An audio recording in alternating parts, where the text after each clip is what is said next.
What is NEET 2016 cutoff? What is the highest score in NEET 2016?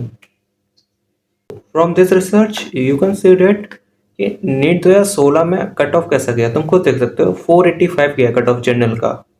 जो highest marks भी गया है वो गया 685। उससे तुमको एक चीज़ तो समझ में आ रहा होगा ना, 2016 में जब ऐसे हालात थे उस टाइम पे लोग इतना डिफिकल्टी लेवल का पढ़ते थे।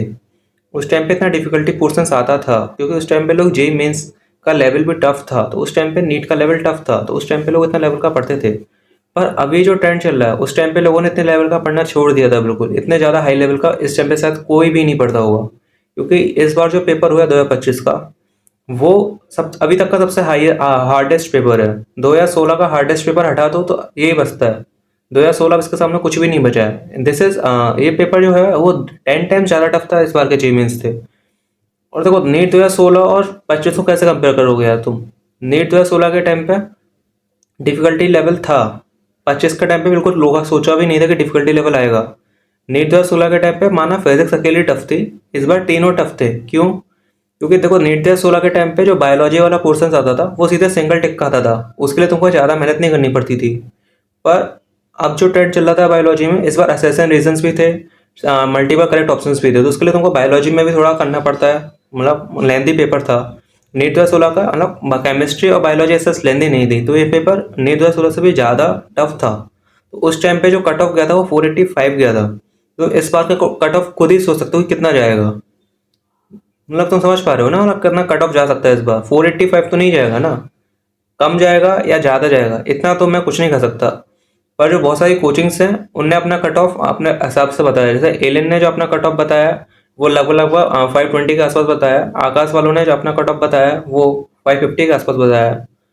और जो पेपर था उसका जो डिफ़िकल्टी लेवल है वो पीडब्ल्यू वालों ने बताया ये ऐसा है।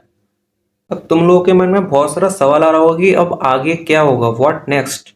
मतलब 2025 के बाद अब 26 में पेपर ऐसा ही आएगा क्या? इतना ही टफ पेपर आएगा क्या? देखो जहाँ तक मैं सोच रहा हूँ, देखो मैं मेरा खुद का एनालिसिस है। 2015 के टाइम पर नीट का पेपर लीक हुआ था, उस टाइम पे लोग पकड़े गए थे चीटिंग में। 16 में पेपर टफ बना दिया एंटी का, क्योंकि ईगो हर्ट हो गया था। फिर 16 के बाद 17 से का पेपर डाउन होते गया, डाउन होते गया, और फिर 24 में एकदम बिल्कुल डाउनेस्ट लेवल मिल गया, सबसे लोएस्ट लेवल मिला पेपर का। फिर 24 में फिर से नीट का पेपर लीक हुआ। नीट का पेपर लीक हुआ नहीं हुआ वो सब नहीं पता, पर पेपर आउट तो हुआ था कहीं ना कहीं स्टेट्स जगहों पे। फिर 2024 में जब ऐसा कुछ हुआ, फिर उसके बाद नीट का फिर से ईगो हर्ट हुआ, उसने 25 में एकदम पेपर एकदम तगड़ा टफ बना दिया। अब इसके बाद शायद फिर से ऐसे ट्रेंड चला दे वैसे 17 में करा था, पर 17 का पेपर भी ऐसा टफ था, ईजी नहीं था वो भी। इससे तुम एक्सपेक्ट कर सकते हो कि अगले साल का पेपर भी कैसा आएगा। और शायद जी मेंस पर भी इम्पैक्ट डाल दे इस बार, शायद नीट 2025 जी मेंस पर भी शायद इम्पैक्ट पड़ जाए इस चीज़ का। अ, किसको पता है इस चीज़ के बारे में, क्योंकि नीट जो पेपर बनाता है वो 3-4 महीने पहले ही बना लेता है। और तुम जो क्वेश्चंस करके जाते हो वो एक दिन पहले भी करके जाते हो। तुम पी वाई क्यूज इतने सारे करके गए थे, पी वाई क्यूज नहीं आए एक भी। मतलब इस टाइम पे लास्ट टाइम पे हर कोई पी वाई क्यूज ही करके जाता है, उसने पी वाई क्यूज ही नहीं दिए। तो समझ पा रहे हो ना किस लेवल का पेपर था वो। जो तुम लोग के 500 मार्क्स आ रहे होंगे, 520 आ रहे होंगे, तुम एकदम बिल्कुल हताश बैठे हो।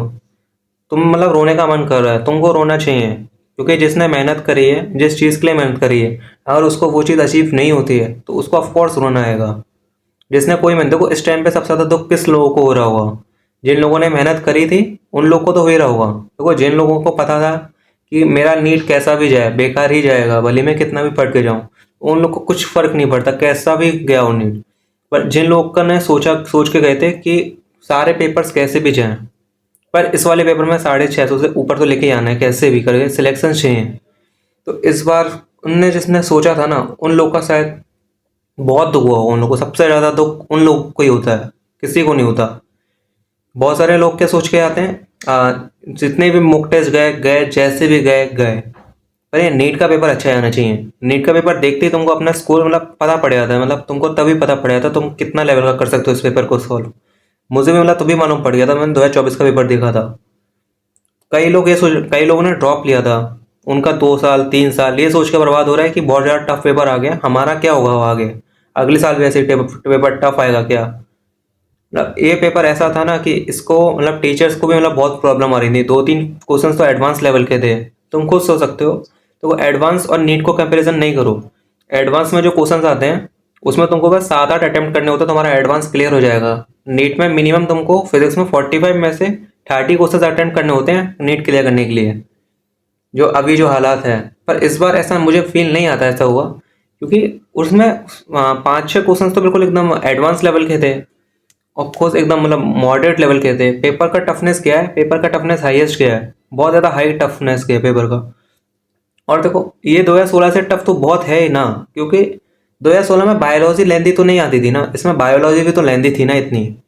बायोलॉजी लेंदी भी एक मेजर फैक्टर करता है ना इसको डिफिकल्ट बनाने का। और हर कोई बोला पेपर बहुत टफ है, कट ऑफ कम जाएगा। और अगर तुम एमपीएससी स्टेट में रहते हो ना, मेरी एमपी के स्टेट का कट ऑफ 625 गया था अभी 2024 में, जब पेपर का लेवल इतना ईजी था। इस बार का पेपर का लेवल इतना टफ है, तो तुम सोच सकते हो कि एमपी का कट ऑफ कितना ही जाएगा। मैं इस बारे में बात नहीं करूंगा क्योंकि मुझे खुद नहीं पता कितना कट ऑफ जाएगा, पर तुम खुद सोच सकते हो कितना कट ऑफ जाएगा। और तुम ऐसे हर स्टेट्स का खुद सोच सकते हो कैसा कट ऑफ जाएगा। All India counselling as expected from many coachings it must be below 550 और अबव 550 और बिटवीन 500 टू 550। अगर देखो इस टाइम पे भी सेफ स्कोर तुम्हारा क्या है, तुम्हारे अगर 500 से 550 के बीच में आ रहे हो तुम टोटली सेफ हो कोचिंग्स के अकॉर्डिंग। तुम बिल्कुल एकदम टोटली सेफ हो ना, अभी तुम मतलब बिल्कुल चिल रहो यार अगर तुम्हारे इतने आ रहे हैं। और अगर तुम एमपी से स्टेट से बिलोंग करते हो तो तुम तो और अच्छे से चिल रहो, एकदम बढ़िया चिल रहो यार। कोई मतलब नहीं है अभी ऐसे रोने धोने का, जो हो गया सो हो गया। तुमने मेहनत तो करी ना, जैसा आना था वैसा आ गया। अब जो होगा रिजल्ट वाले दिन होगा ना। काफ़ी क्वेश्चंस कंट्रोवर्शियल भी थे इसमें। बायोलॉजी में वो रिडक्शनल बायोलॉजिस्ट वाला डाला था क्वेश्चंस, वो सेल वाले चैप्टर से उसके इंट्रोडक्शन वाले पार्ट से डाला था। वो कोई पढ़ता भी है? तुम सोच रहे हो किस लेवल का क्वेश्चन था। इसलिए ना इस टाइम पे आप ज़्यादा मोटिवेशन नहीं लो, जैसा हो रहा है वैसा होने दो। पेपर सबका अच्छा भी नहीं गया, कट ऑफ गिरेगी सबकी करेगी। पेपर टफ सबके लिए आया था, तुम्हारे अकेले के लिए नहीं आया था। तो इसलिए मैं बोल रहा हूँ कि ज़्यादा प्रेशर नहीं लो, जो हो गया सो हो गया।